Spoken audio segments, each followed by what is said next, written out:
Senhoras e senhores, bom dia, sejam todos bem-vindos ao segundo dia do 8º Workshop Catarinense de Indicação Geográfica e 7ª Mostra de Produtos Tradicionais. Este evento é uma realização da EPAGRE, Empresa de Pesquisa Agropecuária e Extensão Rural de Santa Catarina, Comissão de Agricultura e Política Rural da Assembleia Legislativa do Estado de Santa Catarina e Governo de Santa Catarina.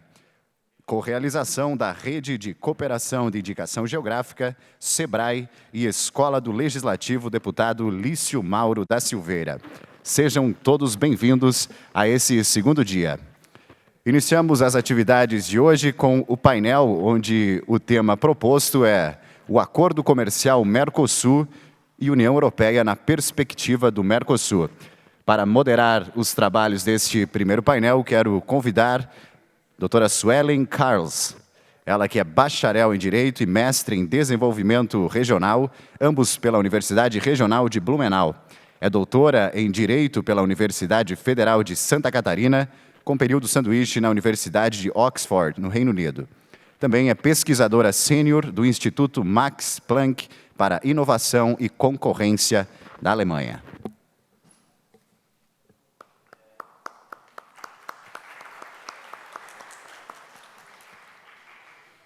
Na condição também de moderadora deste primeiro painel, convido a doutora Isabela Pimentel, ela que é conselheira da Organização Mundial da Propriedade Intelectual no Escritório Brasil. É formada em Direito, com mestrado em Gerenciamento de Projetos e mestrado em Comércio Internacional, trabalhando na área de Propriedade Intelectual para o Desenvolvimento desde 2000.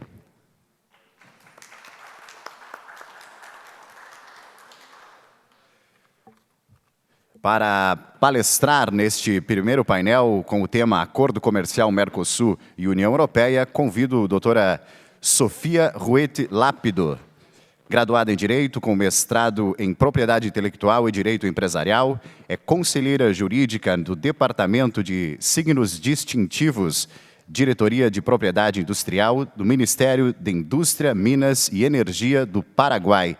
Também atuou como coordenadora nacional em propriedade intelectual para as negociações do Tratado União Europeia e Mercosul.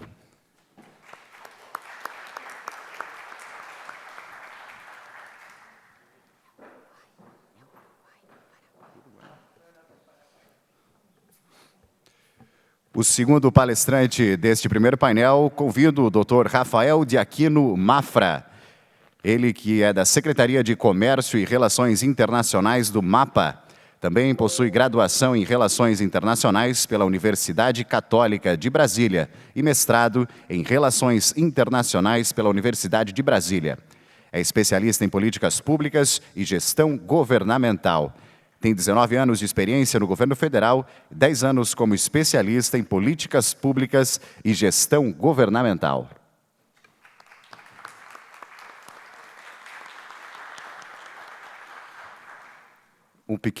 Uma pequena correção aqui, eu quero informar que a doutora Sofia Ruete Lápido, ela não é do Paraguai, e sim é do Ministério de Indústria, Minas e Energia do Uruguai. Peço escusas pelo equívoco.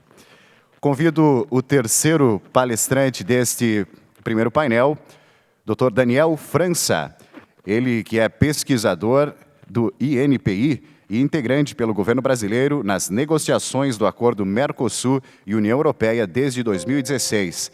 Também é doutorando em Relações Internacionais pela PUC-Rio, com a tese Indicações Geográficas nos Acordos de PI entre instituições latino-americanas e União Europeia.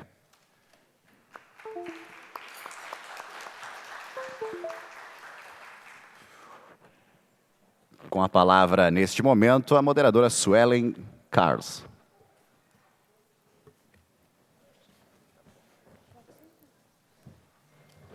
Bom dia a todos. Obrigada. Bom dia a todos. Obrigada por estarem aqui, diferente de muitos outros que estão de ressaca dos nossos drinks de ontem à noite.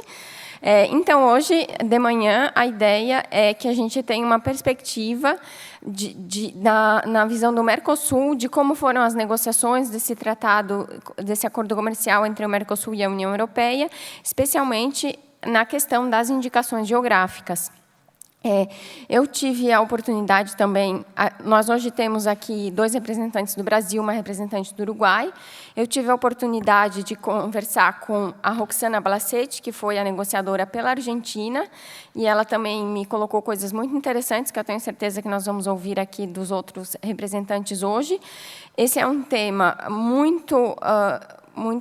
que deve ser discutido, porque espera-se que esse tratado seja ratificado, entre em vigor logo, e nós precisamos estar preparados. É claro que nós temos exceções, existem certas indicações geográficas que, entre aspas, nós não precisaremos respeitar de acordo com certas regras, em certos espaços geográficos. No entanto, outras questões nós teremos que nos adaptar, e isso é muito importante e deve ser discutido. Então, nós teremos a Sofia, do Uruguai, o Daniel e o Rafael, do Brasil.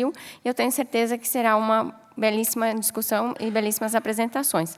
Então, eu passo a palavra para Sofia ou Daniel. Quem começa? A Sofia, por favor.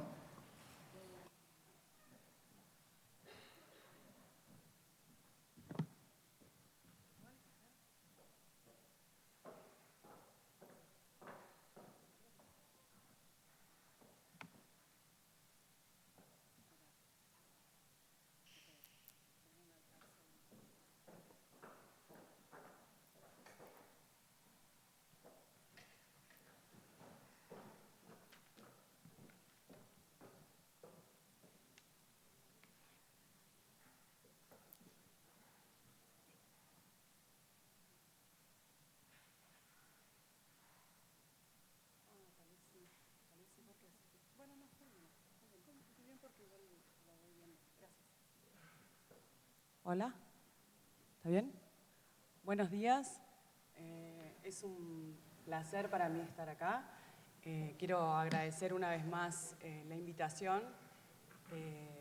Fue una gran experiencia y un verdadero placer coincidir con mis compañeros de panel en la negociación.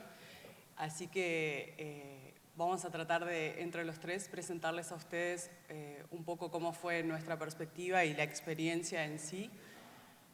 Lamentablemente voy a tener que hablar en español, pero bueno, espero que no sea un obstáculo y puedan obtener alguna información interesante de todas maneras. Tuve la oportunidad y el desafío de coordinar lo que fue el equipo de trabajo de Uruguay en la negociación. Si bien trabajo en la DNPI, que es la Dirección Nacional de la Propiedad Industrial de Uruguay, es una dirección dentro del Ministerio de Industria y es el equivalente a lo que ustedes tienen en el INPI, INPI.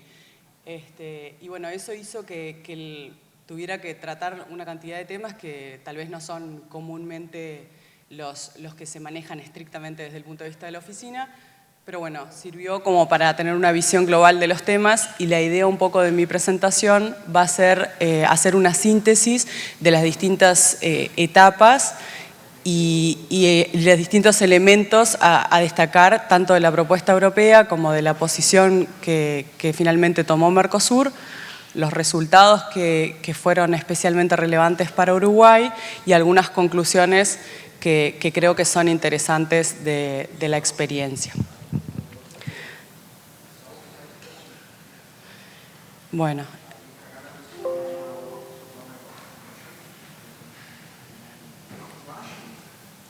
En primer lugar, entonces, vamos a ver una síntesis de lo que fueron las distintas etapas de la negociación. En el año 2000 se produce la primera reunión del Comité de Negociaciones Birregionales, donde básicamente podemos detectar el inicio de los trabajos.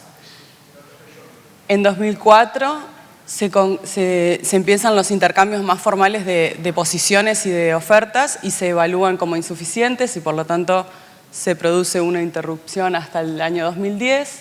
Esto estoy pasando muy brevemente porque lo que nos interesa desde el punto de vista de las negociaciones de propiedad intelectual se concentra en la última etapa.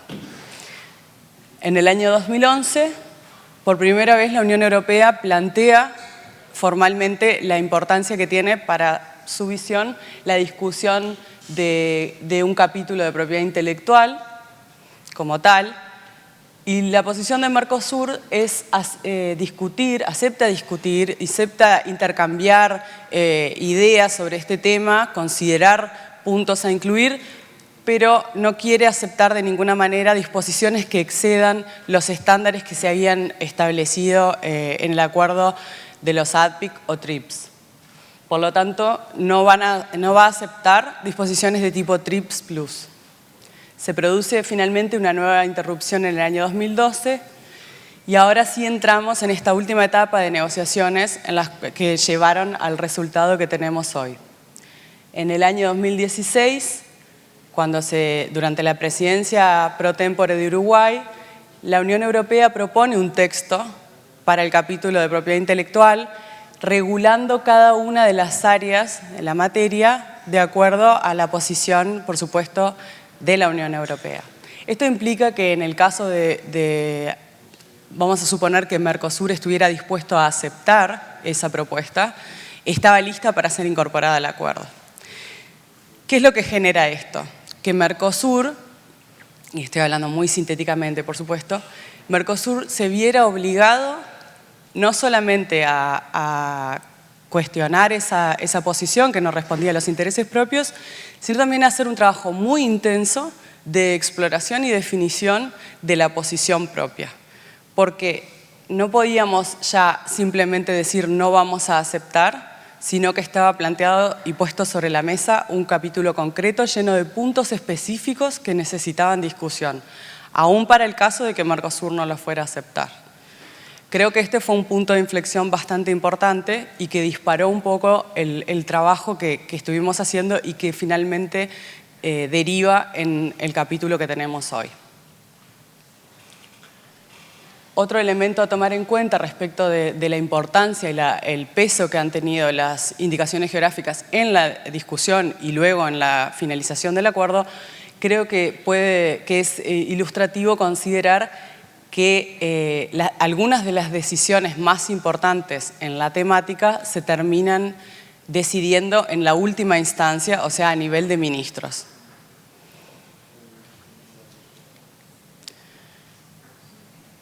Muy sintéticamente, una vez más, mis compañeros van a profundizar sobre estas cuestiones. Les recuerdo que mi idea es hacer como una presentación muy general de los distintos aspectos. Cuando recibimos la propuesta de la Unión Europea, el capítulo que regula, les recuerdo, cada una de las áreas, desde lo que es, bueno, por supuesto, marcas, patentes, indicaciones geográficas, diseños, cada uno de los aspectos, observancia. ¿Cuáles son un poco la reacción o las cuestiones que se presentan? En primer lugar, la Unión Europea plantea en una reunión de jefes negociadores que observa las diferencias que tenemos entre los socios en las regulaciones, como es natural a 4 países diferentes, y solicitan que se vaya a regular de acuerdo, que en el acuerdo consten los estándares más altos de cada uno de los temas. Por ejemplo, en el caso de que Brasil tuviera normas más específicas en patentes de mayor protección, bueno, el resto de los socios tenían que acompañar a Brasil y tenían que subir para quedar en ese nivel. Si pasaba a lo contrario en indicaciones geográficas en Argentina, vamos a decir, bueno, el resto de los socios también tenía que subir. Todas cuestiones que se dan cuenta que implicaban necesariamente mucho trabajo interno, no solamente de cada país, sino también entre los socios de Mercosur. ¿Cuál es el trade-off o el intercambio que exige la contraparte? Bueno, para Mercosur es muy importante la oferta agrícola, es fundamental para alcanzar el acuerdo. Va a depender lo que obtengan de la Unión Europea de lo que nos ofrezcan. Necesitamos buenas soluciones en IGs. Las IGs se ubican desde el primer momento como uno de los temas cruciales para la conclusión del acuerdo y como uno de los intereses más importantes de la Unión Europea. ¿Cuál es el principal problema que detectamos desde el punto de vista de Mercosur? La cuestión de los genéricos. En el caso de nuestros países, que tenemos esa tradición y esa herencia cultural europea tan importante,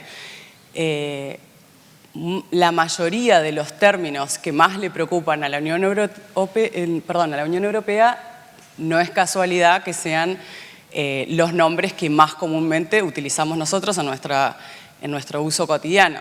Por ejemplo, y el gran ejemplo puede ser parmesano, parmesao, que ellos reivindican como propio porque sería un equivalente criollo a parmigiano reggiano. ¿Qué pasa? Se empieza a discutir entonces dentro de lo que es el concepto de las indicaciones geográficas o los conceptos vinculados a esa figura.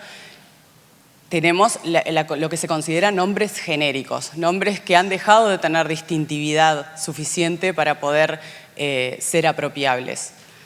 Para Mercosur, todos estos nombres, que después vamos a ver cuáles son nombres que no tienen ningún tipo de distinción porque simplemente indican un tipo de producto.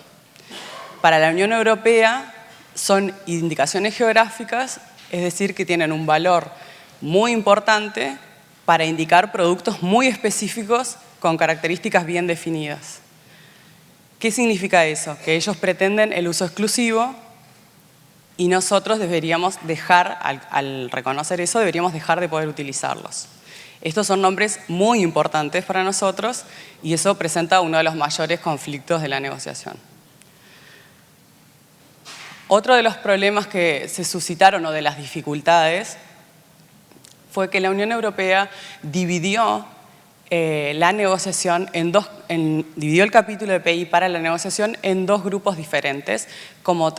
Ustedes saben que las negociaciones dividen los temas en grupos de trabajo en función de lo que van a ser futuros capítulos.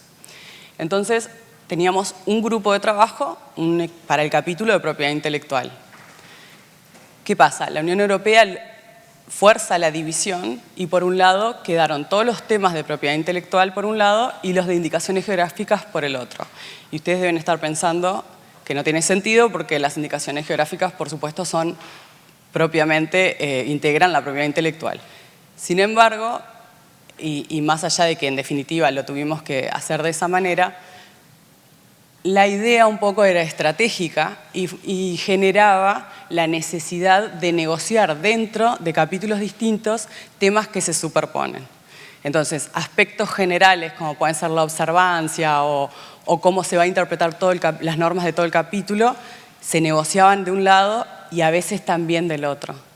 Y eso genera que sea más difícil para nosotros hacer la defensa de todos los temas como un global que era parte de la posición Mercosur, era parte de lo que nosotros defendíamos, la necesidad de armonizar toda la normativa y de considerar el peso relativo de cada uno de los temas. Bueno, y por supuesto, destacar la sensibilidad que tiene para Mercosur el tema de la propiedad intelectual y el objetivo que siempre tuvo de buscar el balance entre productores y usuarios y entre derechos y obligaciones.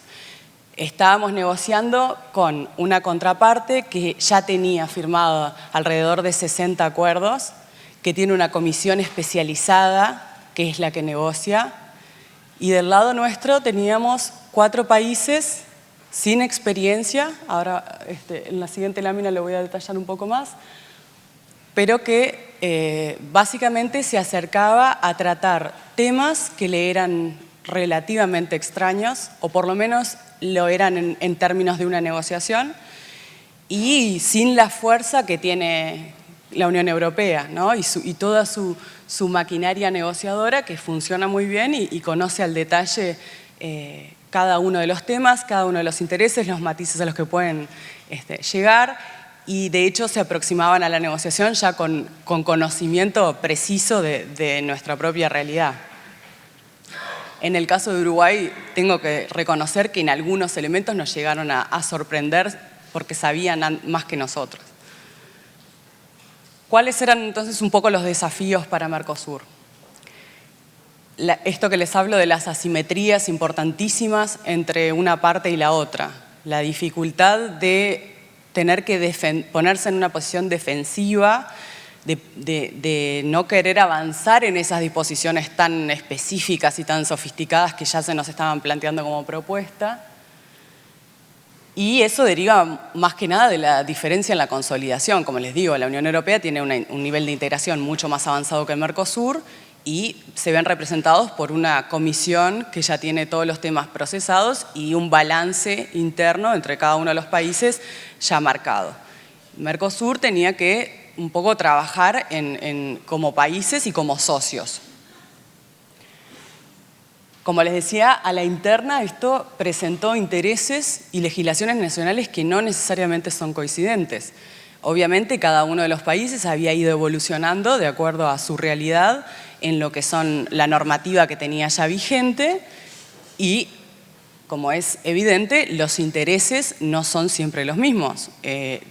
Estas cuestiones de IGES, además, como ya les decía, iban vinculadas, y especialmente por intención de la UE, con las ofertas. Es decir, que ahí era inevitable que cada país tuviera sensibilidades y realidades completamente distintas.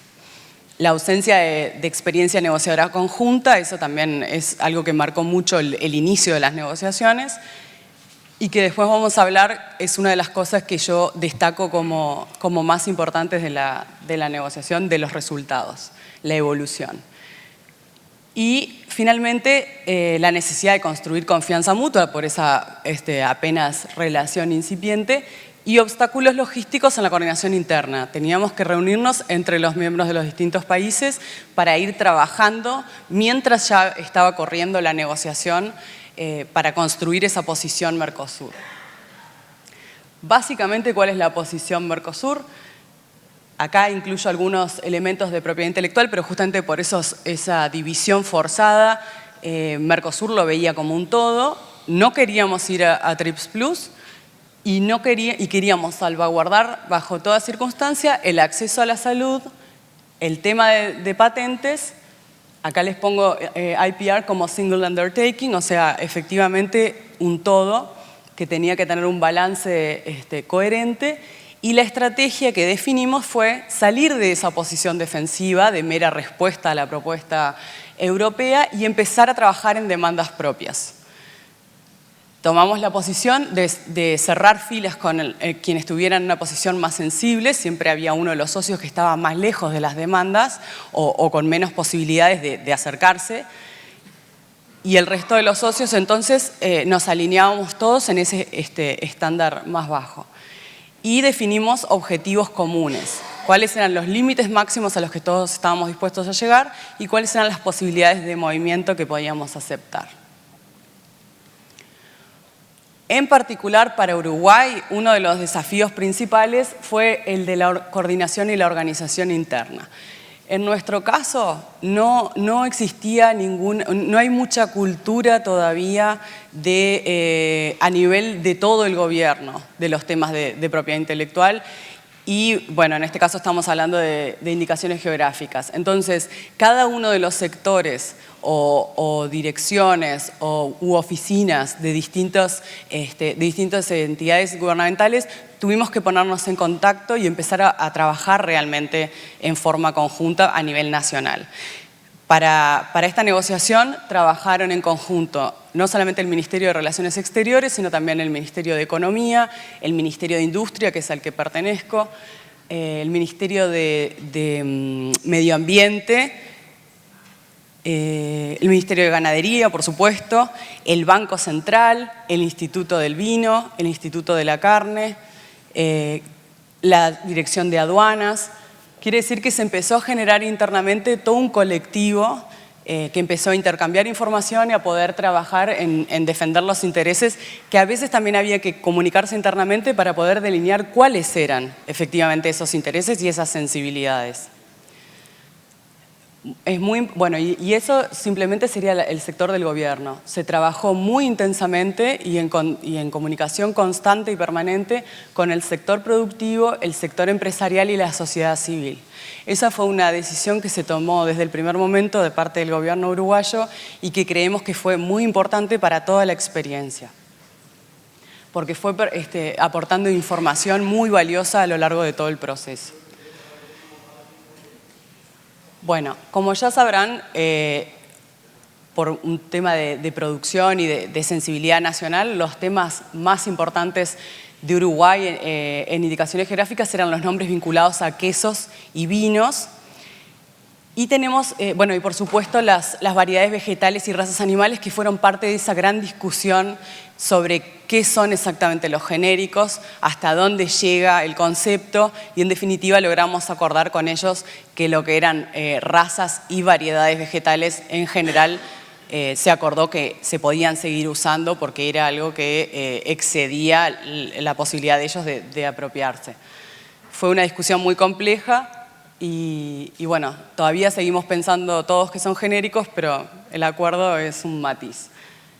Un caso muy especial y muy importante para Uruguay es el de la grapa miel.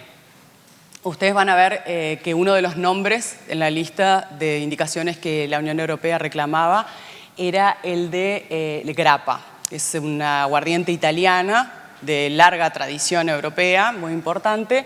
Y en Uruguay se consume grappa, pero sobre todo se desarrolló desde hace muchos años la costumbre de beber la grappa con un preparado de miel. Básicamente es un licor de miel que en Uruguay es absolutamente tradicional. Nosotros tenemos regulación incluso sobre cómo se debe preparar, cuáles son las aguardientes que están permitidas en su elaboración para ser denominada como tal. Bueno, y fue una discusión muy importante porque ellos consideraban que simplemente estábamos vulnerando el uso de su denominación. Y creo que es un buen ejemplo de un caso en el cual las sensibilidades nuestras se ven demostradas por el uso, por la integración cultural que tenemos con esos nombres, que ellos reivindican como propios. Que vinieron inmigrantes europeos con esos nombres, los empezaron a usar acá en honor a sus países y ahora son parte de nuestra identidad realmente. Entonces, para que vean un poco la dificultad de la discusión, qué es lo que realmente está sobre la mesa en esa discusión. En definitiva, una vez cerradas las conclusiones en junio de 2019, las partes reconocen y protegen las indicaciones de la otra parte. Están contenidas en 2 listas, una para la Unión Europea, una para Mercosur. Se reconocen 220 IGs del Mercosur por parte de la Unión Europea, 55 de Uruguay en esas indicaciones de Mercosur, que en el caso nuestro son todas de vinos, y 355 IGs de la Unión Europea que van a ser reconocidas por el Mercosur. Este reconocimiento lo que implica es dejar de usar el nombre, dicho muy lisa y llanamente, dejar de utilizar el nombre de la IG cuando el producto no proviene de ese lugar específico o no cumple con las regulaciones. Esto básicamente nos aplica a nosotros, a Mercosur, por este historial, esta tradición que tenemos. E impedir que circulen en el territorio de cada uno de nuestros países productos que no cumplan con esas condiciones. Eso es a lo que en definitiva nos comprometemos. Algunas otras normas importantes que se establecieron o puntos importantes. Las marcas que incluyan esos términos y fueron registradas antes del acuerdo van a poder coexistir con las IGs, van a poderse seguir usando como se hicieron hasta ahora. Los términos compuestos. Hay muchos casos en los cuales las denominaciones europeas incluyen términos comunes, como por ejemplo queso, aceite y luego viene la indicación. Eso quisimos salvaguardar y la protección va a ser únicamente al uso completo. Cuando el nombre que se protege es completo, es el localizador geográfico, pero los términos comunes que aparecen incluidos no se protegen. Salvaguardamos variedades y razas, como les decía. tenemos prevista una futura incorporación de indicaciones geográficas de cualquiera de las dos partes a través de un procedimiento de aprobación por unanimidad de las dos partes. Es un subcomité que va a trabajar en entender en todos los temas de propiedad intelectual, incluidas las IGs. Y ahora les voy a hablar de dos mecanismos de excepción muy importantes, como son el grandfathering y el phasing out. En estos casos particularmente sensibles de nombres que tenían un uso y una tradición en cada uno de nuestros países muy marcada, muy integrada, se establecieron dos tipos de soluciones. Uno es lo que se llama grandfathering, que básicamente consiste en establecer ciertos requisitos de uso y si son cumplidos va a poder seguirse utilizando por esas personas que los cumplían al momento de la vigencia del acuerdo, van a poder seguir utilizando el nombre. Ahora cuando les ponga los ejemplos tal vez se vea más claramente. Y el phasing out consiste en un plazo para dejar de utilizar ese nombre. Quiere decir que quienes lo están utilizando a la entrada en vigor del acuerdo van a tener un plazo y cumplido ese plazo no va a poder seguirse utilizando. Piensen en cartelería, en etiquetado, en lo que normalmente uno emplea. Siempre a excepción de las marcas. En el caso de Uruguay, las soluciones específicas que quedaron bajo el sistema de grandfathering fueron queso manchego para leche de vaca, que es como se elabora en Uruguay, mientras que el original español es con leche de oveja, pero esa condición se mantiene, no podríamos hacer manchego con leche de oveja en Uruguay. En el caso de grapa, bueno, grapa miel, escrita en sus dos variantes, va a poder seguir siendo utilizada por quienes lo hacían a la entrada en vigor del acuerdo. En el caso de parmigiano reggiano, la versión que se utiliza en Uruguay es parmesano, pero también utilizamos el nombre reggianito para una variación de ese queso. Por lo tanto, se obtuvo la protección de las dos. En el caso de fontina, bueno, se utiliza de la misma forma. En el caso de gruyère, nosotros lo producimos bajo el nombre gruyère, escrito como ven en la lámina, o gruyerito, y también va a poder seguirse empleando. El caso de České Budějovice, pivo, después de tantas rondas de negociación, tantas veces tener que decirlo, todavía no lo puedo pronunciar ni siquiera en forma aceptable. Es una cerveza checa y de hecho el nombre se traduce como cerveza checa. Para nosotros esto representaba un problema muy importante por una serie de litigios que ha tenido la empresa Budweiser a lo largo del mundo con estos nombres, con la Unión Europea. Y finalmente lo que aceptamos fue solucionarlo admitiendo que se utilice solamente en el lenguaje original y en determinadas condiciones que consideramos aseguraban minimizar todo tipo de conflicto. Es decir, que esté en la parte de atrás de la etiqueta, en una letra no preponderante y demás condiciones que en los hechos son las que ellos utilizan hasta el día de hoy. Las demás denominaciones fueron rechazadas por Mercosur. Bueno, acá les pongo muy rápidamente cuáles son las soluciones específicas de Uruguay para el phasing out. Lo que les decía, los plazos por los cuales se van a poder seguir utilizando esos nombres, pero tienen una fecha límite. A partir de la vigencia del acuerdo se cuenta cada uno de esos plazos para cada nombre, pero la idea es un poco trabajar en ir disminuyendo el uso como para que los productores puedan hacer una transición dentro de ese periodo. Respecto, y para terminar, respecto a la instrumentación de las obligaciones asumidas en el acuerdo. Uruguay, les decía, lo que al principio fue un poco difícil y un poco caótico de coordinar las instituciones, tanto de parte del gobierno como de parte de los productores y los industriales. Fue un poco difícil coordinar, pero eso terminó siendo una experiencia muy importante porque permitió unificar el diálogo y construir una posición desde ese lugar de cada una de las perspectivas y seguir todo el avance de la situación. Eso hace que tengamos una cierta ventaja al momento de transmitir un poco cuál es el resultado final y qué va a implicar para cada uno de esos sectores. Actualmente el Ministerio de Relaciones Exteriores fundamentalmente está trabajando en acercarse nuevamente a cada uno de esos sectores para transmitir los resultados y también tomar preocupaciones y tomar toda información que sea útil para esos productores y para los sectores de actividad. Estamos esperando entonces lo que se llama revisión legal, que está en proceso. Es la revisión formal que tienen que hacer las dos partes para llegar al acuerdo de que efectivamente se tiene una versión limpia y acordada entre las dos partes. E iniciarían entonces los tratamientos de aprobación parlamentaria. Ustedes saben que Uruguay va a ir a un balotaje. Ahora en noviembre tenemos la posibilidad de un cambio de administración e incluso tenemos la posibilidad, va a haber un cambio de administración, pero tenemos la posibilidad de un cambio de signo político incluso.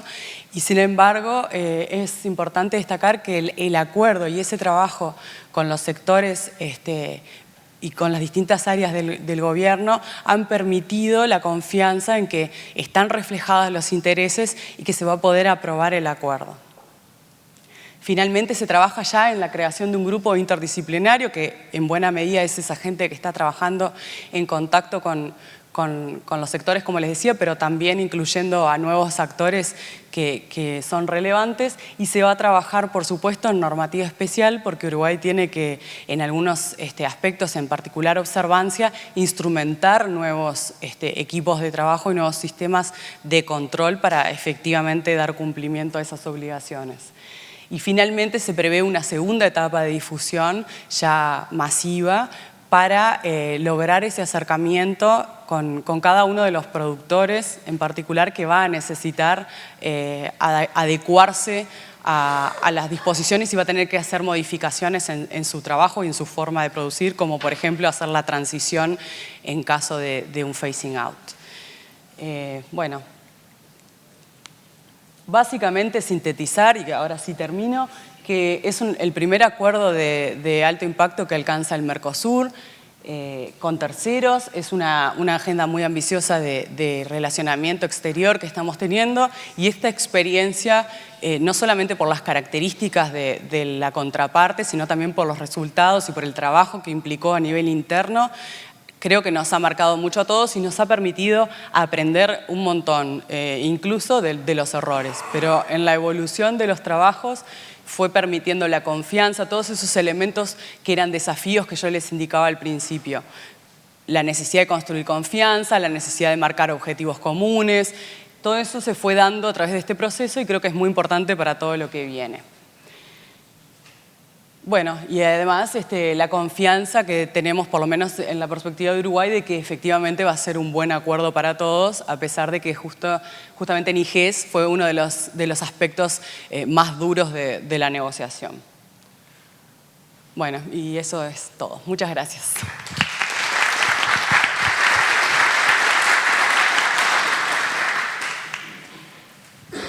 Muchas gracias, Sofia. Então, agora passamos a palavra diretamente ao Daniel.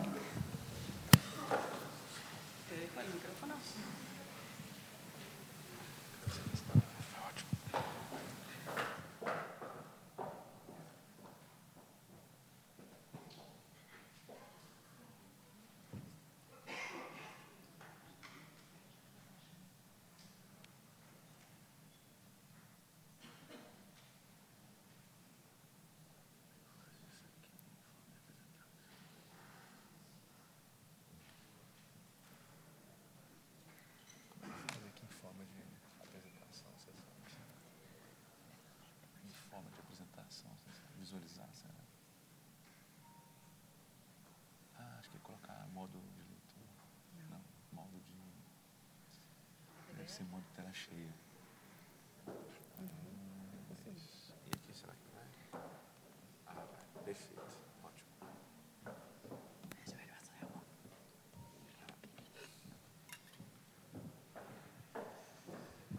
Bom dia a todos. Eu queria primeiro agradecer o convite para participar do workshop. E dizer também que é um prazer assim, estar com algumas pessoas aqui conhecidas e principalmente com meus colegas aqui de negociação do Acordo União Europeia-Mercosul. A Sofia falou que uma das dificuldades que a gente teve no Mercosul foi a construção de confiança, e eu acho que essa equipe que a gente que esteve envolvida, né, na negociação do acordo do Mercosul-União Europeia é um exemplo de construção de confiança. E realmente, construção de confiança é uma coisa muito difícil, coisa que a União Europeia ela faz em termos normativos, né, em termos da construção de uma máquina regulatória mesmo, e que o Mercosul ainda está caminhando para fazer esse tipo de coisa. E eu acho que com certeza, foi um dos obstáculos para a gente levar adiante, né, a negociação. Meu nome é Daniel, eu trabalho no INPI, trabalhei 10 anos na área internacional, agora eu trabalho na academia do INPI, que é onde tem uma pós-graduação, um mestrado profissional e doutorado profissional em propriedade intelectual. E estive durante 3 anos como membro, como parte da equipe de negociação do Acordo da União Europeia-Mercosul. A Sofia ela falou bastante já de como foi o processo negociador, e o processo negociador ele é um processo político-normativo, né? Às vezes é estranho quem fosse ater muito a como funciona o processo de reconhecimento das indicações geográficas, segundo a lei de propriedade industrial, por exemplo, brasileira. O processo de negociação ele é bem distinto, porque ele é um processo político. Então, ali, você não necessariamente vai seguir as leis que estão dentro dos países. Você vai negociar determinadas, né, normas específicas. Então, talvez, durante a apresentação, vocês vão perceber que tem algumas formas de adaptação, de negociação da própria lei mesmo, né? Eu vou falar para vocês um pouco da participação do INPI. É onde eu vou aprofundar, é onde eu acho que tem um pouco mais onde eu posso contribuir um pouco mais. Eu vou dividir a apresentação em 2 sessões. A primeira é o processo de negociação de GES no Acordo Mercosul-União Europeia, e a segunda é a participação do INPI.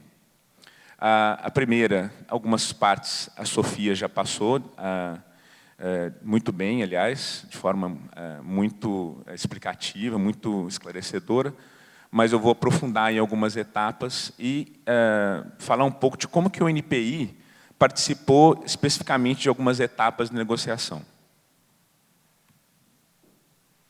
Bom, o que estava sendo negociado? O reconhecimento mútuo, né, das IGs do Mercosul da União Europeia, como a própria Sofia já mencionou, não só era um tratado, era um acordo para reconhecer as indicações geográficas, como também para discutir a questão dos genéricos. E genéricos não é o remédio genérico, não, como a gente até a Isabela falou aqui para mim, né? São os genéricos. Isso, aliás, foi uma das discussões da negociação, era discutir qual o conceito de genéricos. Isso é uma coisa que a gente não conseguiu discutir nunca e não conseguiu definir com a União Europeia, né? Justamente por uma estratégia de negociação deles. O clawback, na verdade, ele é um termo usado na Organização Mundial do Comércio para definir uma estratégia da União Europeia de como fazer o processo de desgenerização. Desgenerização é tornar nomes que são usados de forma comum, né, ao redor do mundo em nomes específicos, nomes associados a indicações geográficas, né? E o terceiro item que estava sendo negociado eram as normas regulatórias, obviamente. Bom, logicamente, a União Europeia tinha uma agenda mais bem definida, justamente pelo tema de indicação geográfica ser um tema prioritário para a União Europeia, né? Não que não seja para o Mercosul, mas o Mercosul tinha outros temas, digamos assim, na verdade, não outros temas, mas assim, não tinha aquela experiência que a União Europeia tinha e não tinha objetivos tão claros com relação ao acordo de propriedade intelectual. A gente foi construindo esses objetivos ao longo do processo negociador, né? Então, aqui tem como que foi, na verdade, antes de começar a negociar de fato os textos, de começar a negociar como que as indicações geográficas seriam reconhecidas, você tinha negociação de como que a negociação ia ser. E, obviamente, a agenda da União Europeia foi a que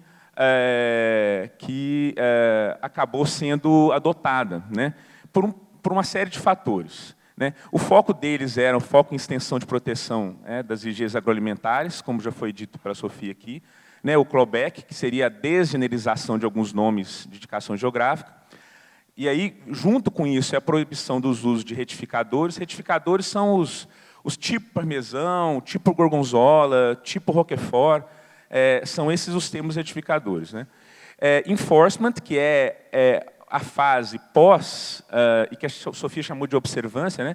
É a fase pós-reconhecimento das indicações geográficas, é como você vai, por exemplo, reprimir contrafações ao uso desses nomes, e o sistema de reconhecimento interregional. O que é isso? Isso é uma ideia antiga da União Europeia, que vem lá, na verdade, já tem no Acordo de Lisboa, você tem discussões na Organização Mundial do Comércio com relação a um sistema, a implementar um sistema mundial de reconhecimento de indicações geográficas que facilitasse digamos assim, a unificação, né, do que é a indicação geográfica, de como a indicação geográfica é reconhecida. E uma das prioridades da União Europeia era implementar um sistema interregional de reconhecimento de indicação geográfica. Né? Esse sistema ele é composto, né, por um comitê, por um subcomitê de indicações geográficas e uma living list. É uma lista que sempre, uma lista viva, né, uma lista que sempre vai, digamos, ela é dinâmica. Né? Você tem o primeiro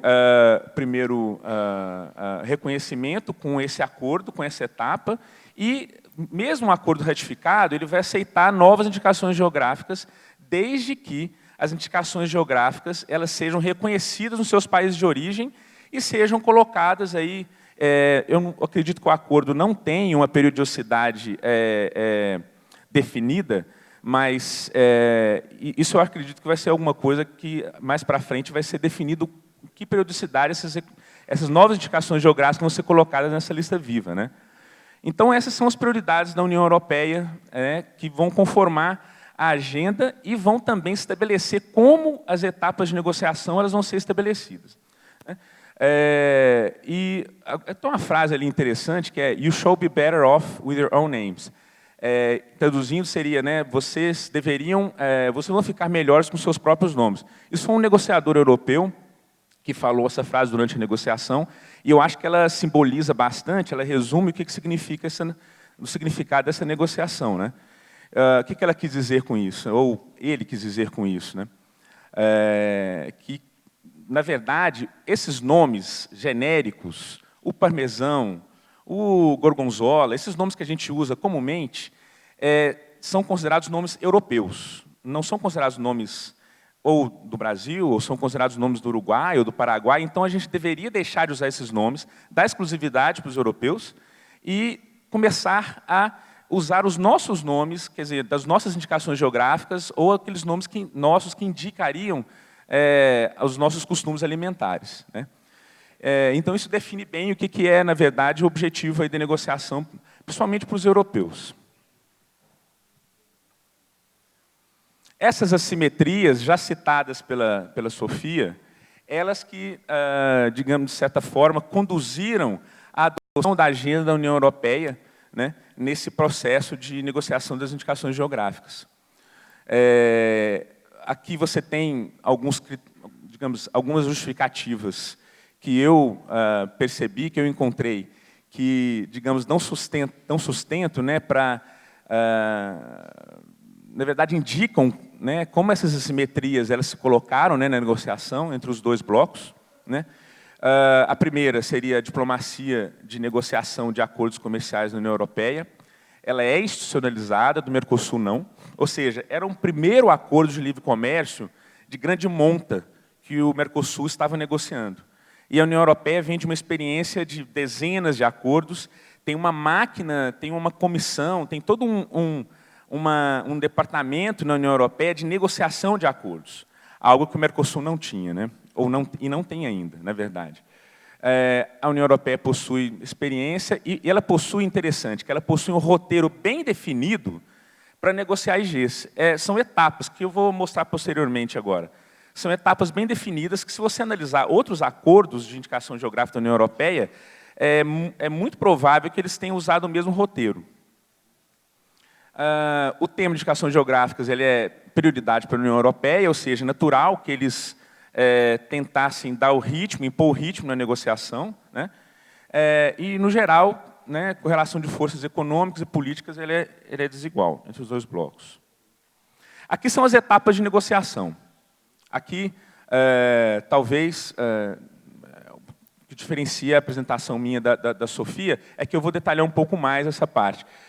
As etapas de negociação, primeiro, antes da negociação em si, de indicações geográficas, você tem uma troca de ofertas. Essa troca de ofertas ela é feita pelos Ministérios das Relações Exteriores, né, pelas diplomacias dos países e dos blocos, né. A segunda, já na negociação, já chamada de negociação técnica, ela é a apresentação da proposta. Os blocos apresentam as propostas de textos, mas essas propostas de textos, elas, é lógico, você não tem uma coisa concomitante ali. A gente não tinha texto, o Mercosul não tinha proposta, não tinha, na verdade, nada já confeccionado, já desenvolvido antes da negociação. A União Europeia, sim. Então, a gente, antes até, na verdade, de a gente começar a negociar, a União Europeia já tinha um texto. Mandaram um texto para a gente por e-mail e a gente teve que, na verdade, tentar sempre atrasar a negociação, porque é uma desvantagem isso, você começar já com um texto de outra parte já, digamos assim, definida, né? A gente tinha que, entre aspas, enrolar bastante para conseguir fazer um texto e conseguir discutir, conseguir negociar à altura, né? Aí você tem a troca de legislação dos países, para apresentar como que cada país, ou cada bloco do país, ele, digamos, ele trata o tema da indicação geográfica internamente, né? A outra etapa seria a apresentação de listas. A apresentação de listas, ela é o quê? Isso é um trabalho, digamos assim, foi um momento que a gente percebeu que ele era muito esperado pelos europeus, porque é a partir da apresentação de listas que você vai ver qual é a pretensão do país na negociação.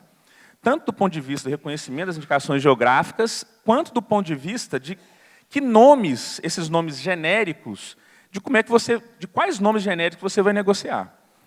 E a gente, o UNIPEI trabalhou bastante nisso, né? Foi uma das coisas que a gente participou bastante, que era de elencar as indicações geográficas reconhecidas no Brasil para que a União Europeia reconhecesse esses nomes. Todos os países fizeram isso, né? Uruguai, Paraguai, Brasil e Argentina. E a União Europeia, diferentemente, ela tem uma lista que é, digamos assim, a forma de escolher as indicações geográficas na União Europeia era um pouco diferente, porque eles têm mais de 2.000 indicações geográficas, né, contabilizando todo o bloco europeu, né. Nós nem sabíamos quantas indicações geográficas a gente tinha, o bloco do Mercosul. Então, isso foi foi um trabalho inédito que a gente fez, né.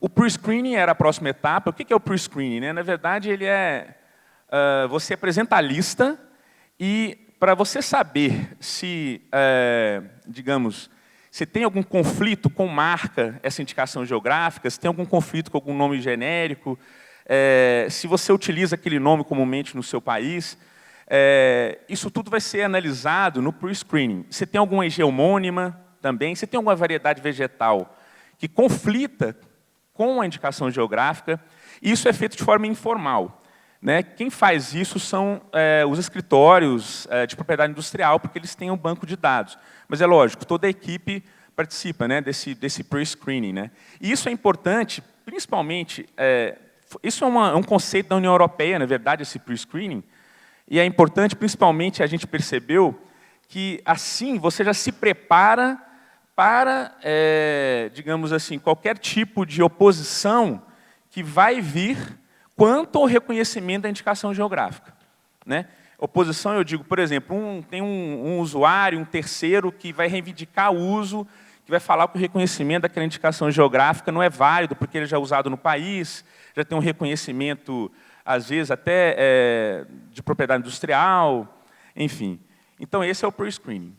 O storytelling é algo também novo para a gente. Foi algo que também é um conceito da União Europeia, da negociação, que em determinado momento da negociação tem uma pessoa responsável na União Europeia por contar as histórias da indicação geográfica. É algo que a gente está vendo aqui nesse seminário, por exemplo.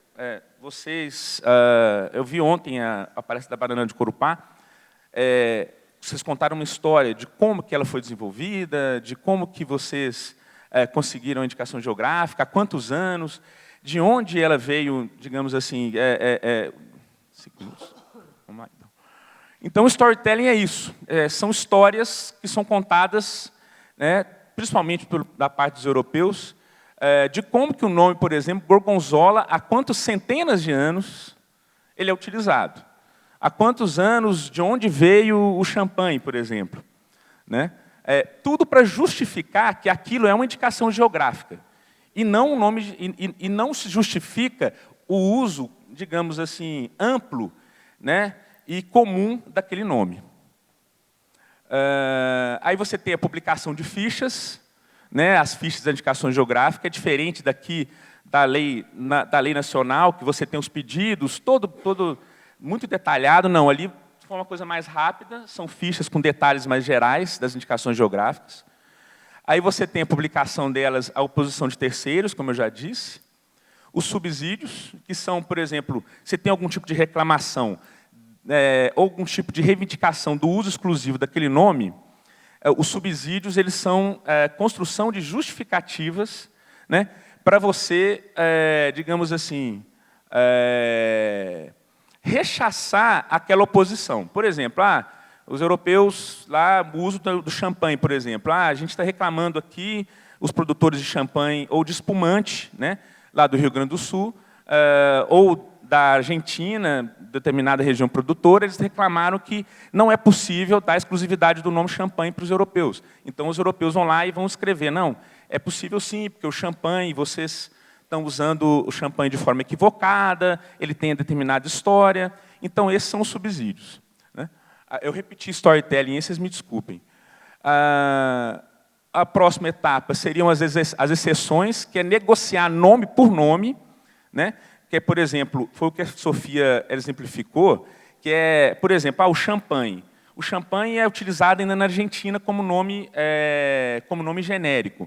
Para aceitar a exclusividade do nome champanhe como indicação geográfica da parte da União Europeia, houve uma negociação de quanto mais tempo a Argentina os produtores poderiam usar o nome champanhe. Então, isso são as exceções. Tá? É nome por nome. É uma negociação de como que esses nomes vão conviver. Né? Por exemplo, o Gorgonzola vai conviver com o tipo Gorgonzola, se possível for, ou se o champanhe vai ser eliminado em um período de phasing out, né? De uso interno. E, finalmente, a assinatura. Né?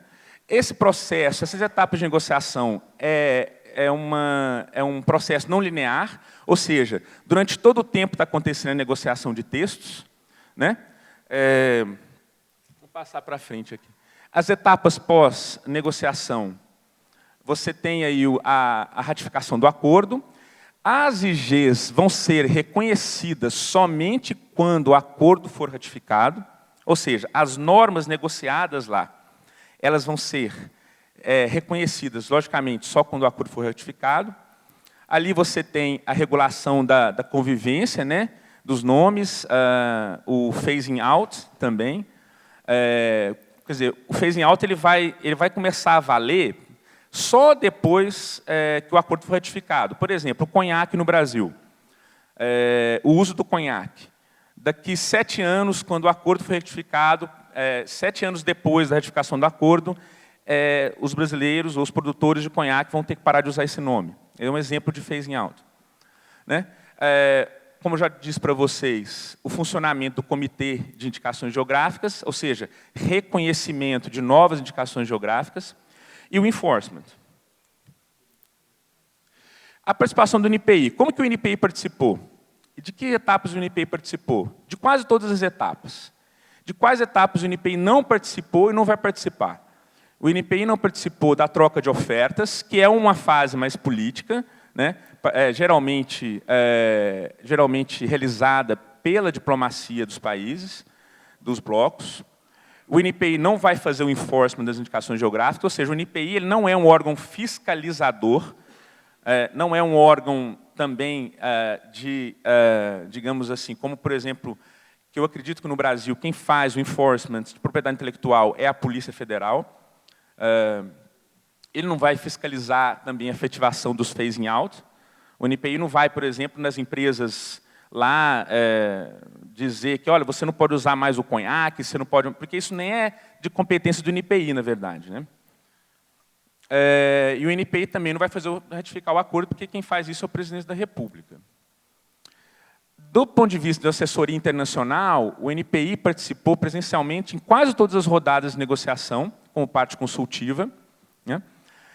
E também faz parte do processo decisório de alguns temas junto ao Ministério das Relações Exteriores, ao Ministério da Economia, ex-MDIC, ex-Ministério Ministério da Indústria e Comércio, e junto ao MAPA, no Ministério da Agricultura. Do ponto de vista da função regulatória do NPI e técnico-administrativa, o NPI participou da elaboração de um estudo público-privado sobre os acordos, né, de indicação geográfica da União Europeia. Como a gente não tinha a gente não tinha experiência nenhuma, a ideia é que a gente estudasse os acordos para entender como é que as negociações elas iam ocorrer, né? Então a gente contratou via edital, na época, um escritório de advocacia para fazer o estudo, né, desses acordos, fazer um estudo comparativo. O NPI participou da elaboração desse estudo, participou da confecção da lista das indicações geográficas. Aquele número ali, 53, são quantas indicações geográficas o Brasil, a gente mandou na lista, a gente submeteu na lista de negociação. 38 foi quantas indicações geográficas foram reconhecidas no Brasil pelo acordo, que vão ser reconhecidas, né, mas que foram aceitas nas negociações. Tá? Só para um detalhe aqui, esse número 38, 53, na verdade, ele reduziu de 38, eu vou explicar por quê. Primeiro, a União Europeia ela não reconhece internamente, ela não tem regulação interna de IGs não agrícolas. A gente tem, no Brasil, essa legislação, a gente tem algumas IGs não agrícolas, os serviços, enfim, não foram aceitas. E algumas IPs também não foram aceitas, algumas indicações de procedência. E o NPI também auxiliou no desenvolvimento das fichas técnicas de IGs do Mercosul, realizou o pre-screening e elaborou algumas normas para que a gente pudesse fazer esse tipo de trabalho, porque o NPI não podia sair da competência dele estabelecida na Lei de Propriedade Industrial. Então, a gente tem que fazer algumas normas que permitissem que a gente saísse, de alguma forma, da Lei de Propriedade Industrial e esses atos eles vão só ser válidos após a ratificação do acordo, né? E aí tem essas duas instruções normativas. A primeira, a 79/2017, ela regula prazos e ações relativas aos subsídios, ao exame e à viabilidade de reconhecimento. Ou seja, o NPI não reconheceu as indicações geográficas da União Europeia. Ele analisou a viabilidade de reconhecimento dessas indicações geográficas. E essa é a lista de indicações geográficas que foram brasileiras, que vão ser reconhecidas pelo acordo. Assim a gente espera. E é isso, gente. Obrigado.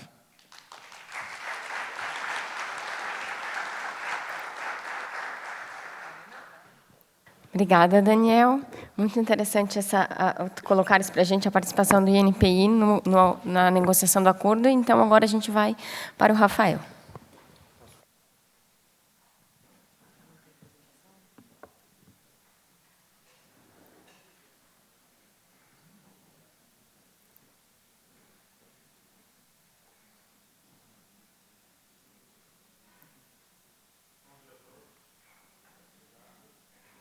Agora sim. Bom dia. Meu nome é Rafael Mafra, sou do Ministério da Agricultura. Queria primeiro agradecer a organização pelo convite para participar, agradecer a coordenação de indicações geográficas, que possibilitou a minha presença aqui, e cumprimentar todo o auditório, os colegas da mesa. Daniel e a Sofia ressaltaram bastante o papel que a gente teve junto na construção desse acordo. Realmente foi um aprendizado muito grande, é muito legal que a gente possa estar aqui junto, passando essas informações para vocês. Bom, eu não fiz uma apresentação de PowerPoint, eu queria mais ter essa conversa com vocês. A gente, quando combinou esse painel, eu já sabia que eu seria o último, então eu poderia me aproveitar da Sofia e do Daniel, que fizeram toda a explicação difícil, e para mim ficou a parte mais fácil, que é ter uma conversa com vocês, passar algumas impressões de como foi esse acordo. E na minha fala, eu quero falar especificamente de dividir em 3 etapas. A primeira etapa sendo o histórico dessa negociação, como que a gente chegou até ela. Uma segunda etapa falando da negociação em si. E na terceira parte da minha fala, eu quero falar dos pontos que a gente tem para o futuro, que acho que é uma coisa importante também, que a gente precisa debater a partir de agora e o quanto antes. Obrigado. Sobre o histórico, além do histórico que já foi colocado pela Sofia e pelo Daniel, eu queria trazer aqui uma questão de como que a gente chegou nesse ponto de negociar indicações geográficas com a União Europeia. O Daniel colocou muito bem que a União Europeia tinha já uma forma de negociar indicações geográficas, o Mercosul não sabia fazer isso, a gente aprendeu fazendo. E por que chegou a esse ponto? A União Europeia, ela desenvolveu a sua estratégia de indicações geográficas há muito tempo. Primeiro com seus estados, e a partir de 92, com o Tratado de Maastricht, a União Europeia passou a tornar isso uma política, na época a gente chamava de política comunitária, porque era a Comunidade Europeia, mas uma política da União Europeia. E essa política de indicações geográficas, ela passou a se refletir nos acordos. Então, primeiro no grande acordo multilateral que foi feito depois de 1992, que foi o acordo que levou à criação da OMC, e lá a União Europeia conseguiu colocar dentro da área de propriedade intelectual diversos aspectos de indicações geográficas, e ela obteve isso, não era do interesse de muitos parceiros, mas era do interesse dela, e ela obteve isso em troca de concessões em outras áreas. E imagino que a União Europeia esperava que, com isso, ela tivesse a possibilidade de ter reconhecido as suas indicações geográficas nos outros países. Mas isso não aconteceu da forma que se esperava.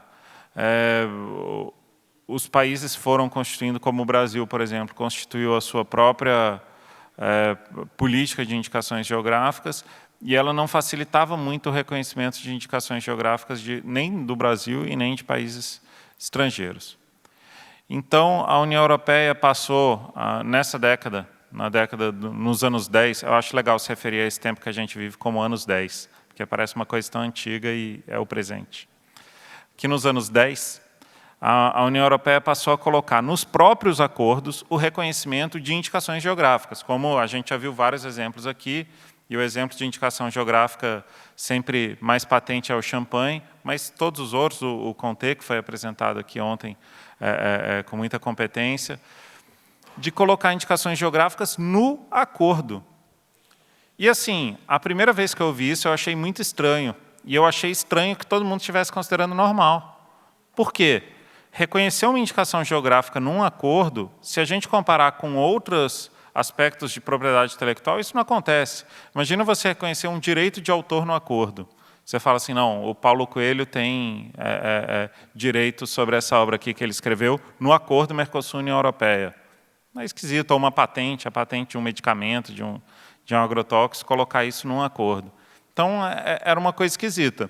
Mas a União Europeia, como ela é uma grande negociadora internacional, o segundo maior mercado do mundo, e tem uma burocracia super especializada em acordos, ela não queria saber se isso era estranho ou não, ela queria atender os interesses dela, e a partir daí ela passou a colocar. E depois de passar do estranhamento, eu passei a considerar que isso é uma boa ideia. colocar as indicações geográficas, porque você facilita. Você, em vez de criar disciplinas de como que você vai reconhecer essas indicações geográficas no outro país, você fala assim, eu quero que você reconheça essas aqui. Quais que você tem para eu reconhecer? E aí você já faz uma troca ali e já reconhece. Isso é possível porque a indicação geográfica ela é uma figura diferente dentro da propriedade intelectual, porque na propriedade intelectual, o reconhecimento é sempre individual, ele é a propriedade de um indivíduo, e a indicação geográfica não é a propriedade de um indivíduo. Ela, em alguns lugares, é uma propriedade do Estado, concedida a uma coletividade, e em outros lugares, ela é a propriedade de uma coletividade. Então, é diferente. E o Estado passa a atuar sobre isso daí também.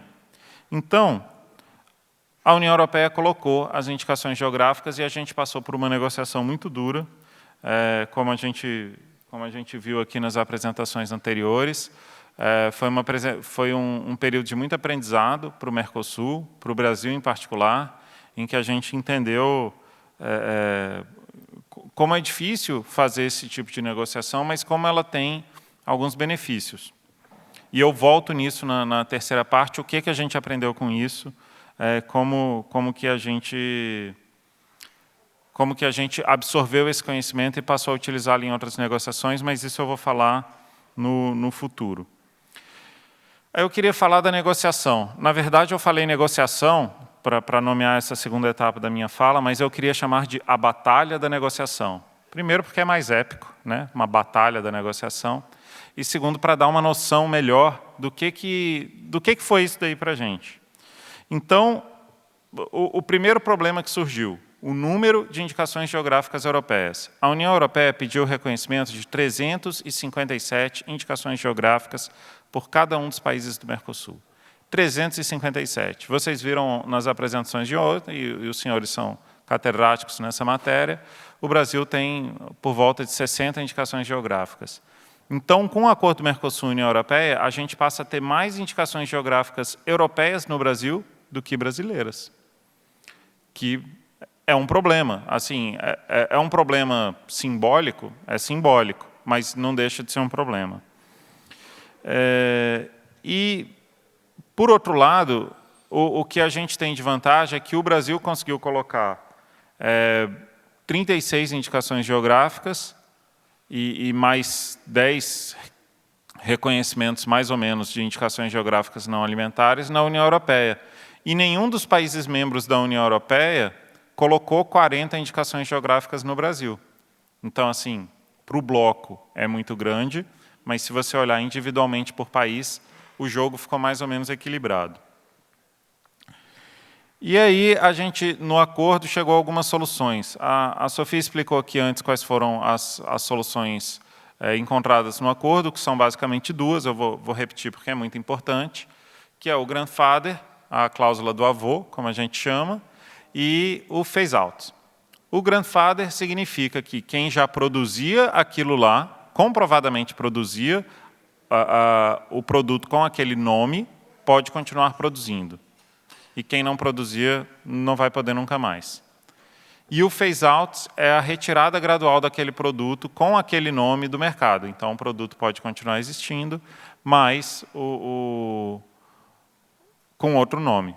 Então, a gente tem o caso, os clássicos casos do parmesão e do champanhe. O parmesão, acontece isso. Quem já produzia parmesão no Brasil até 2016 pode continuar produzindo parmesão, com o nome parmesão. Quem não produzia, e se a partir daqui produzir um queijo igual ao parmesão, ele vai ter que dar outro nome.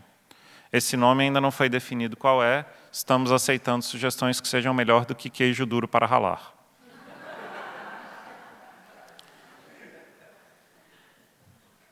E aí tem a questão do phase-out, que é o caso do champanhe e do conhaque, que o Daniel colocou aqui. O champanhe e o conhaque, o conhaque vai ter 7 anos, o champanhe vão ser 10 anos, em que quem ainda produz espumante com o nome de champanhe no Brasil, que aqui no Brasil é só a Peter Longo, do Rio Grande do Sul, ele vai ter 10 anos em que ele ainda vai poder usar esse nome. Após esses 10 anos, ele não vai mais poder usar.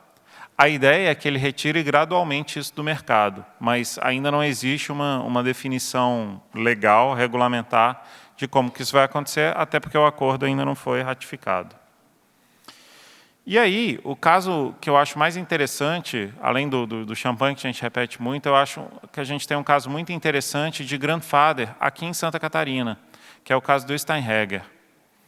Quando a gente recebeu a lista da União Europeia, a gente localizou lá uma bebida chamada Steinheger, que é uma bebida à base de ervas, muito, muito saborosa, por sinal. E eu já sabia de antemão que essa bebida era regulamentada pelo Ministério da Agricultura. O Ministério da Agricultura tem um regulamento do que é Steinheger, qual é a graduação alcoólica, que ervas que ela deve conter, etc. E aí eu coloquei para a União Europeia que isso daí era, no Brasil, um genérico. Se qualquer um que atende aquelas especificações pode chamar a bebida de Steinheger, significa que ela é um genérico. E a União Europeia ficou escandalizada. Como que eu podia chamar de genérico sem ter uma prova, sem ter uma pesquisa de que a população entendia em Steinheger como genérico.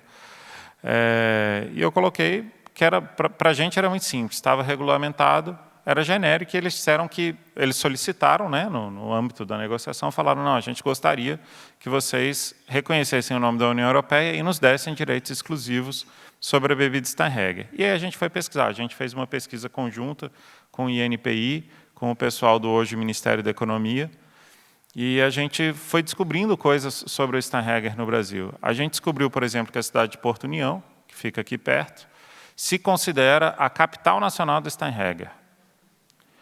E que eles têm uma festa que chama Festival Nacional do Xixo e do Steinheger, que acontece, não é todo ano, mas acontece acho que de 2 em 2 anos, que é para celebrar o Steinheger na cidade de Porto União. E aí eu pensei comigo, como que eu posso fazer um acordo com a União Europeia e simplesmente acabar com essa festa? A festa ia passar a se chamar Festival Nacional da Bebida à Base de Ervas com graduação alcoólica superior a 50%. E eles, enfim, foi difícil, mas a gente com provas documentais e com o site, a própria foto da entrada de Porto União, que tem a estátua de um senhor sentado escrito Bem-vindo à capital nacional de Steinheger. E a gente colocou, olha, essas pessoas, elas produzem Steinheger, não é uma usurpação do Steinheger europeu. Essas pessoas, de fato, produziam Steinheger na Alemanha, fugiram da fome e da guerra, vieram ao Brasil e passaram a produzir Steinheger aqui para se lembrar das suas origens. Não era para se beneficiar das suas origens, era uma homenagem aos seus antepassados, às suas raízes históricas. Então, não era uma questão de usurpação de um benefício que eles queriam ter com isso. Então, o que foi feito é que a gente solicitou, a gente falou, olha, a gente precisa, no mínimo, de uma grandfather clause aqui. A gente precisa que quem já produz Steinheger continue produzindo. Comparativamente aos outros produtos, aos queijos da França e aos produtos da Itália, foi relativamente fácil. A Alemanha aceitou os argumentos e disse que não teria problema se a gente mantivesse os produtores de Steinheger com o direito de continuar produzindo. Então, a gente tem uma situação curiosa. Assim, é ruim a renúncia que foi feita ao direito de produzir Steinheger, mas a gente manteve o direito de quem já produzia até aquela data, o que é muito positivo. E, de alguma forma, hoje é limitado. Só quem pode produzir Steinheger é quem é realmente de Porto União, porque, basicamente, é lá que estão concentradas as fábricas. Então, para o futuro, eu acho que tem uma em São Paulo, mas para o futuro, nenhuma outra cidade, nenhum outro estado vai poder produzir Steinheger, a não ser que compre os direitos, porque eles não estão ligados ao território, porque não é uma indicação geográfica, vai poder adquirir esses direitos, mas se antes Porto União já era a capital nacional da Steinheger, agora ela é mais ainda, porque, além de ser o mais tradicional fabricante, só eles vão poder produzir. Então, assim, não é para se comemorar, mas é dos males o menor que a gente tenha conseguido manter essa tradição que é tão importante.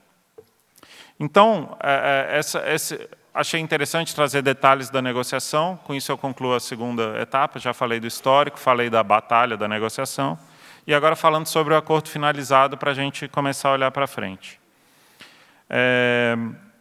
A gente teve o reconhecimento de indicações geográficas, de 36 indicações geográficas do Brasil. Vocês vão notar, quem estiver muito atento, vai notar que o meu número diverte do Daniel França.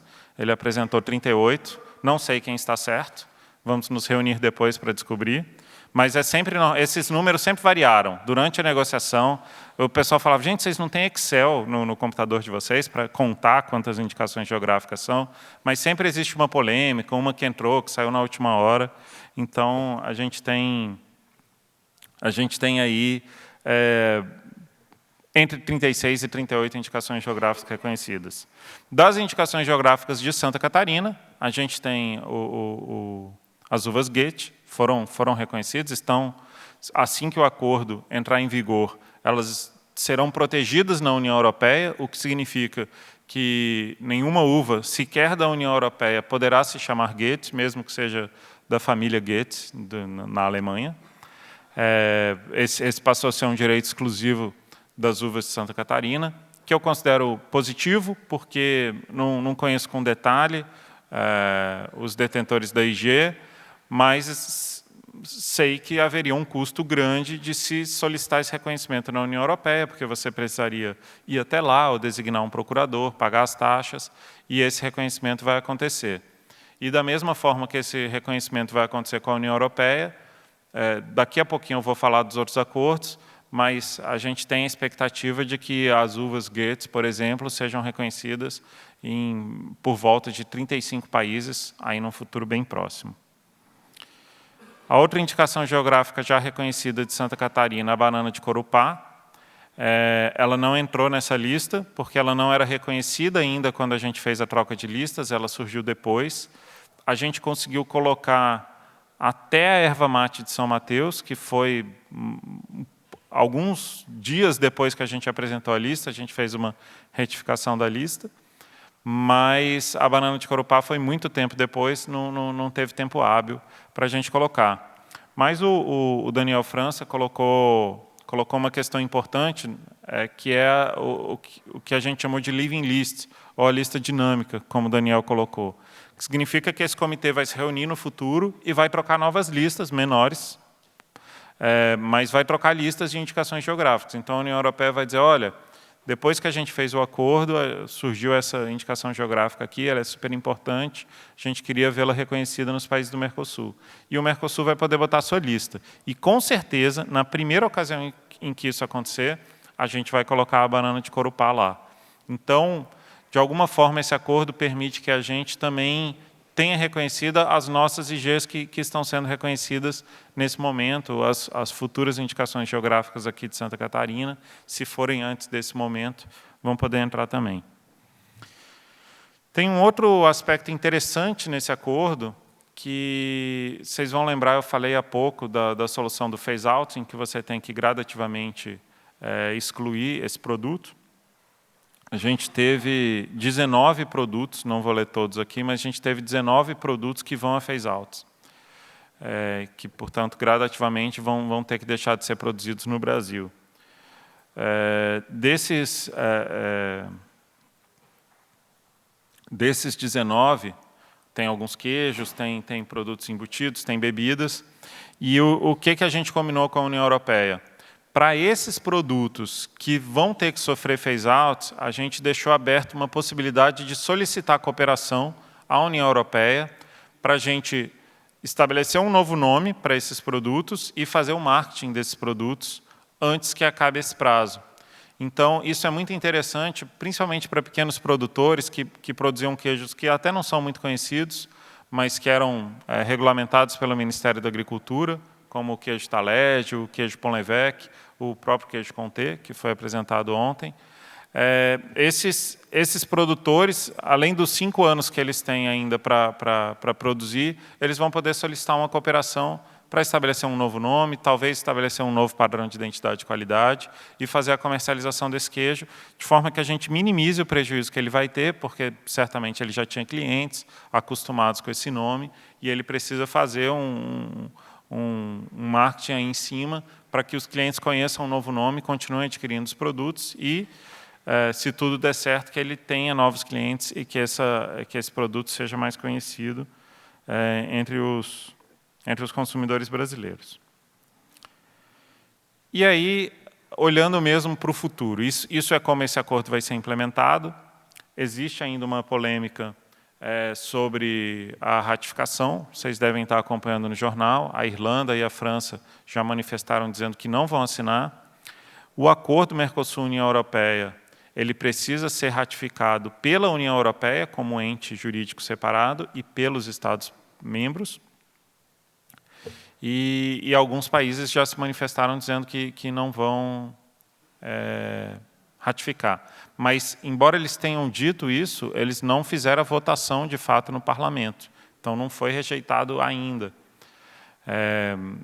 O motivo disso não é claro, né? Você tem que investigar o que está acontecendo.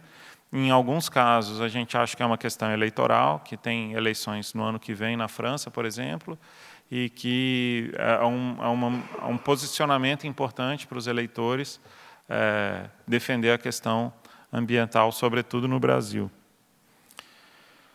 Então, deve levar, a gente sempre projetou que levariam cerca de 4 anos ou 5 anos até ele ser ratificado e entrar em pleno vigor. Em algum momento eu achei que seria mais rápido, mas agora eu volto para as minhas previsões iniciais de 4 a 5 anos.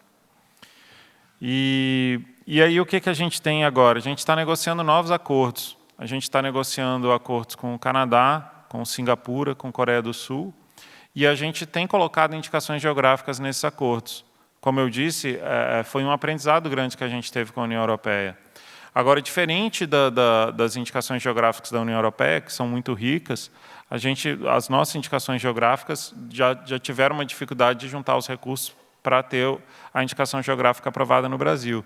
Então, a gente quer aproveitar esse momento para ter o reconhecimento das indicações geográficas nesses outros países, aproveitando o custo baixo que isso tem para o acordo. No acordo, isso entra de uma forma em bloco e não tem um custo muito alto, e a gente, em troca, reconhece as indicações geográficas desses países, do Canadá, as que eles tiverem, Singapura, Coreia do Sul, e também do EFTA, né, que é um outro mecanismo de integração regional europeu, que envolve 4 países, o principal deles é a Suíça. A gente também está colocando indicações geográficas no acordo com a EFTA. Então, por isso que eu disse que eu acredito que, num curto prazo, a gente vai ter as nossas IGs reconhecidas aí em mais de 30 países. E outro acordo que a gente está negociando é com o próprio Mercosul. A gente percebeu, durante a negociação, que a gente já está reconhecendo 300 e tantas indicações geográficas da União Europeia, e a gente mesmo não tinha nenhuma do Uruguai, nenhuma da Argentina. O Paraguai não tem indicações geográficas ainda, mas a gente não tinha nenhum dos nossos parceiros de Mercosul. E assim que acabou, a gente não conseguiu fazer isso durante o acordo Mercosul-União Europeia por uma limitação de pessoal, mas a gente já está sentado e negociando como que a gente vai reconhecer as indicações geográficas uns dos outros dentro do Mercosul. E o que é curioso é que, com essa possibilidade de só ter a ratificação daqui a 4 anos, é possível que a gente consiga, sim, reconhecer as indicações geográficas do Mercosul antes das indicações geográficas da União Europeia.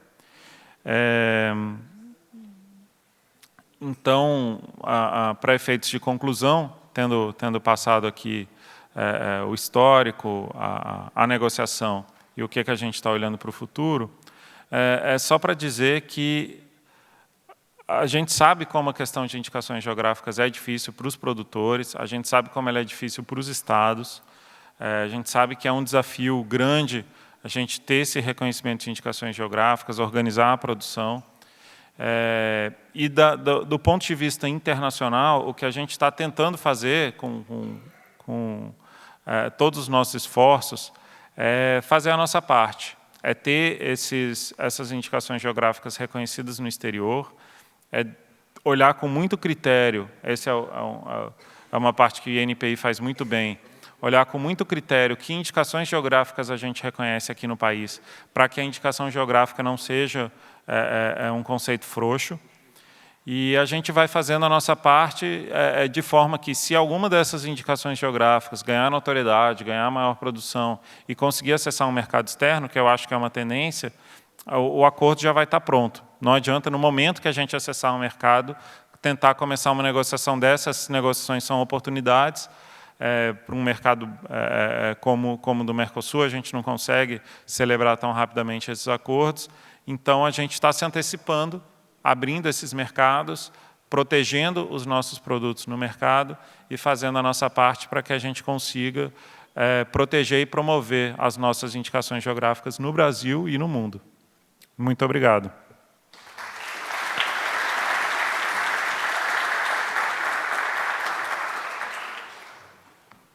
Obrigada, Rafael, e obrigada por ser o primeiro a respeitar o horário com precisão. Obrigada. Então, agora eu passo a palavra para minha colega Isabela, que vai fazer o fechamento desse painel.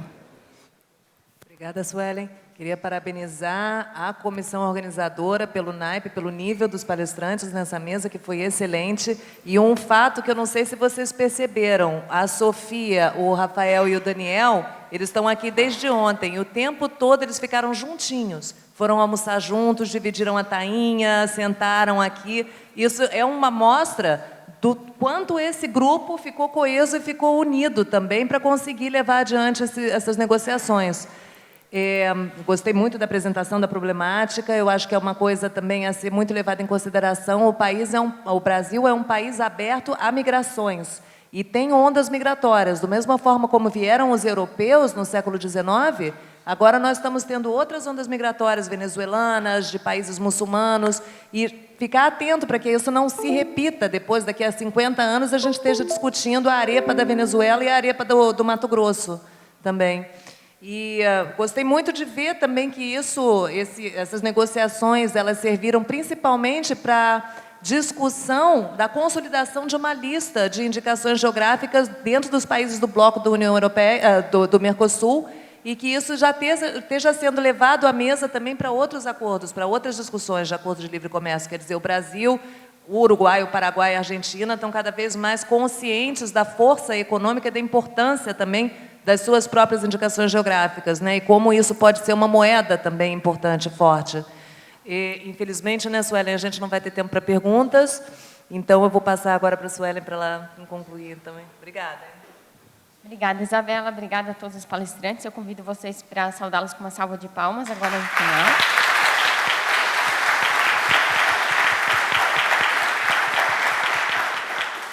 Então, agora, pela programação, nós temos uma pausa de 15 minutos para o coffee break, e às 10h30, sem atraso, nós começamos com as apresentações de trabalho.